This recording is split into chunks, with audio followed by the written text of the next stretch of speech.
gente vai chamar aqui para o nosso bate-papo o Igor Rincon. Agora eu vou chamar também o nosso próximo convidado do nosso painel. Ele, o racudão da internet, Tauan Santos. Olha essa marra.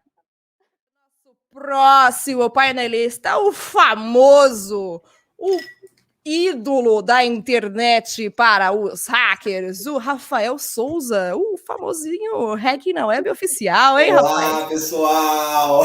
Que homem! Prazer enorme estar com tantas pessoas fantásticas e A ricas. gente tem que ir no evento junto. A gente sabe que as pessoas têm um medo muito grande da palavra hacker. A grande maioria das pessoas tem muito medo da palavra hacker. E aí eu queria saber de você se você acha que isso tem sentido.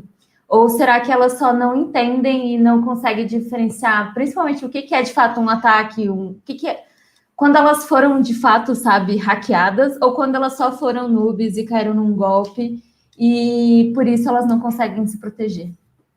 Perfeito. Basicamente, assim, quando elas foram hackeadas por mim ou pela Marina, né? Caramba, eu tava aqui olhando o chat desavisada, gratuito. Que isso? Foi brincadeira, tá, gente? Enfim. Assim, Gabi, tem um certo sentido nas pessoas acharem que tudo isso é hacker, elas não sabem diferenciar, né? Porque o que acontece?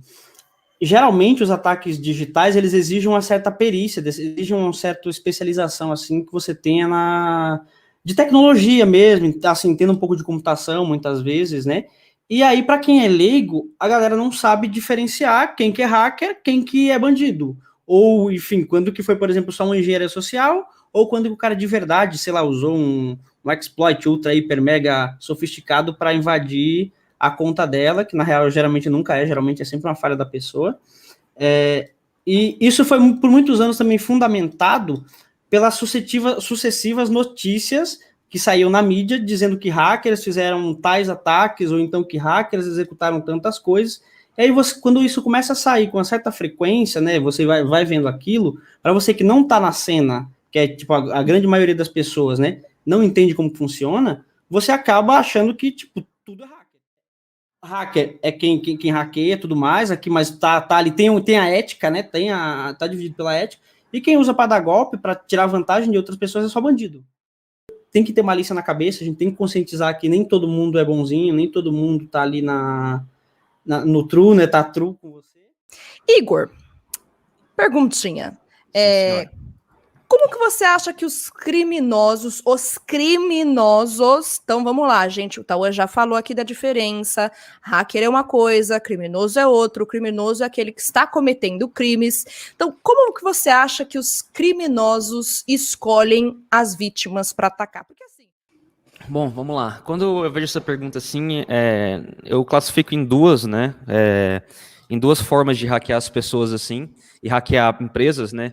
Mas basicamente eu olho para dinheiro, né? Quando eu olho para isso. O que é mais caro? Você hackear uma aplicação web, você hackear um site muito técnico, ou você hackear uma pessoa? O que é mais caro de tempo, de aprendizado, dessas coisas?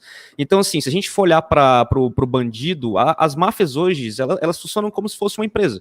Elas olham para isso em relação a custo, né? Se elas querem, se elas analisam assim, eu preciso de cartão de crédito, eu preciso de boletos bancários pagos de forma errada, eu preciso de infectar empresas. Qual a forma mais fácil de fazer isso? Com certeza, não é você tendo que passar pelas barreiras técnicas para que você consiga fazer isso. A forma mais fácil de você fazer isso é convencer uma pessoa a clicar em algo seu ou algo nesse sentido.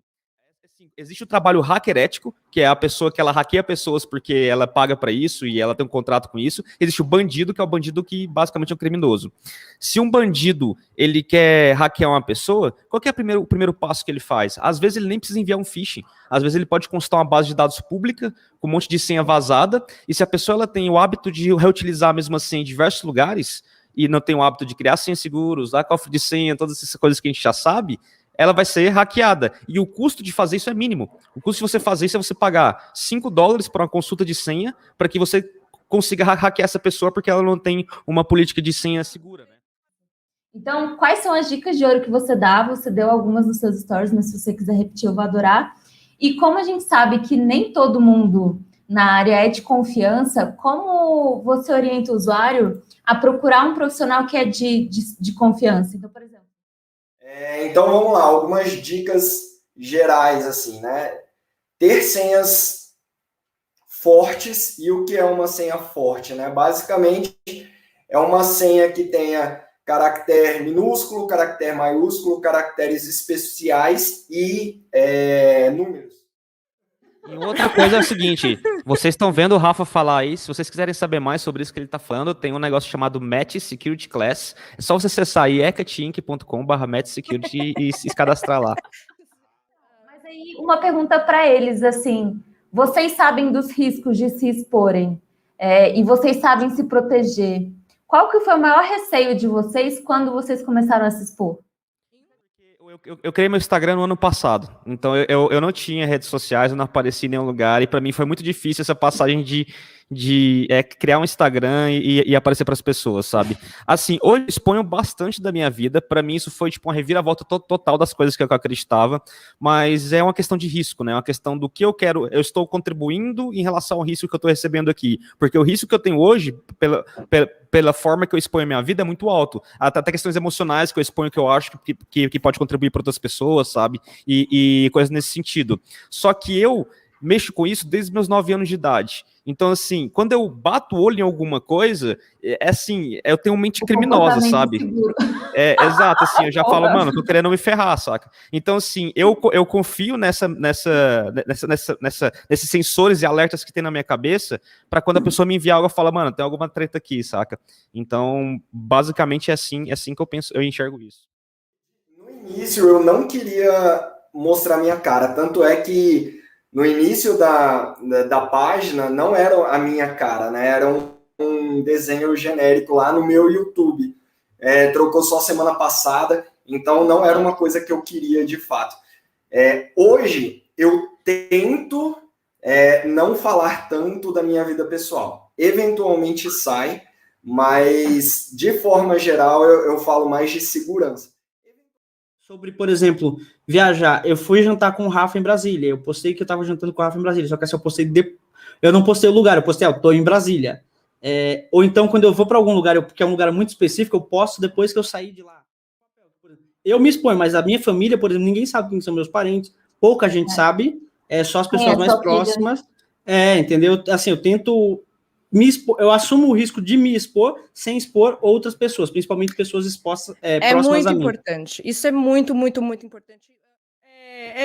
Para encerrar aqui o painel, pessoal, é só para vocês entenderem que o intuito de se proteger não é atormentar a nossa vida, não é dificultar a vida, mas é ter cuidado, né? Você pode postar, a gente está postando, a gente está falando, né? A gente é dessa área, mas é saber como, é entender o problema, é entender o risco e principalmente pensar em quem está envolvido nesse risco.